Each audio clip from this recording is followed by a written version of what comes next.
ചീര ഉപ്പേരി സിമ്പിളായി ഉണ്ടാക്കുന്ന വിധം എങ്ങനെയെന്ന് നോക്കാം. അതിലേക്ക് ആവശ്യമുള്ള ഇൻഗ്രീഡിയൻസ്: 15 ചെറിയ ഉള്ളി ചെറുതായി അരിഞ്ഞത്, ഒരു പച്ചമുളക് നെടുകെ കീറിയത്, അരിഞ്ഞു വെച്ച ചീര, 1 ടീസ്പൂൺ കടുക്, 1 ടേബിൾ സ്പൂൺ ഉഴുന്നുപരിപ്പ്.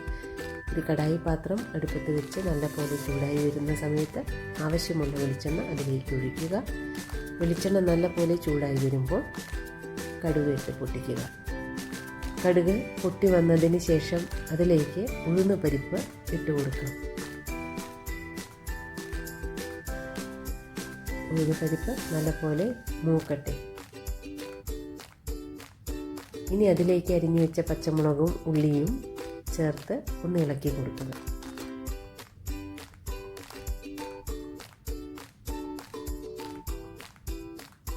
അതിലേക്ക് ഒരു 1/4 ടീസ്പൂൺ മഞ്ഞൾപ്പൊടി ചേർക്കാം.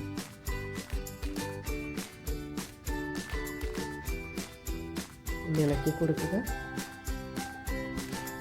അതിലേക്ക് ആവശ്യത്തിനുള്ള ഉപ്പ് ചേർത്ത് കൊടുക്കുക. വീണ്ടും ഇളക്കുക. ഇനി അരിഞ്ഞു വെച്ച ചീര ഇട്ട് കൊടുക്കാം. എല്ലാം കൂടി നല്ലപോലെ യോജിപ്പിക്കുക. ഇനി അത് അടച്ചു വെച്ച് വേവിക്കുക. ഇടയ്ക്ക് ഒന്ന് തുറന്ന് ഇളക്കി കൊടുക്കണം. ഏതാണ്ടൊരു 3 മിനിറ്റ് നേരം ആയിക്കഴിഞ്ഞാൽ തുറന്ന് നോക്കുക. നമ്മുടെ ചീര ഉപ്പേരി റെഡിയായി കഴിഞ്ഞിരിക്കുന്നു.